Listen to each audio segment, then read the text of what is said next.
Nataka mafanikio ya haraka kwa sababu ya muda. Tulipokulia sie, tulikuwa tunakulia katika mazingira ya mkuu wa kaya ndio kiongozi wa uchumi wote wa kaya. Mtoto akioa anakatiwa kipande, anakatiwa sehemu ya mali, kama ni ng'ombe anapewa, kama ni mbuzi anapewa. Lakini kwa leo maisha ni ya kasi, ni ya kufukuza. Na ndio maana zamani mzee mkuu wa kaya ndiye alikuwa tajiri wa familia. Lakini leo vijana ndio matajiri kwa sababu mali ni ya kufukuzia. Sasa basi mawazo yao yamejengeka katika kufukuza hata kwa njia ambazo si halali. Hii tamaa itakuja kuleta matatizo. Kwa vijana wajijenge misingi ya kufikiria, si njia moja, kwa sababu kuna vijana ambao sasa hivi hawalimi wala wafanye kazi kinyingine, wanadili tu na simu, wizi wa mitandao, michezo ya kubahatisha. Kwa hiyo wamedumaa kifikra. Vijana wamedumaa kifikra kwa kutamani uchumi wa haraka.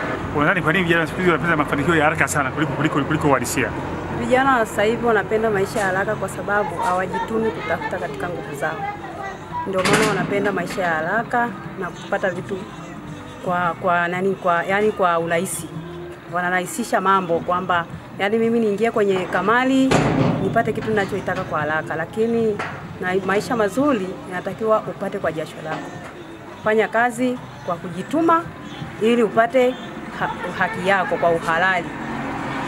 Ndio vijana wa sasa. Lakini sasa kwa sisi maisha tuliokulia ni kwamba inatakiwa uwe mvumilivu katika maisha, usio na haraka. Fanya kazi kwa kujituma upate unachokihitaji. Ni kweli vijana wa sasa hivi wanataka kufanikiwa kwa njia ya mkato pasipo yani wao hawataki kusota.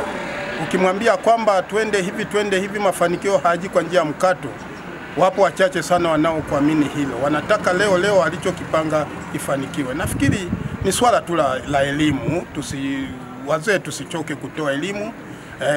Pamoja na serikali kwa ujumla, semina mbalimbali zifanyike ili tuendelee kuelimisha. Pale kinachotakiwa ni elimu, kuanzia tangu mashuleni, ikiwezekana mitaala hiyo ibezi huko mpaka sisi wenyewe wazazi, kwa sababu vijana wa sasa hivi kwa kweli hawataki kuumia, ila wanataka mafanikio makubwa bila kufanya kazi.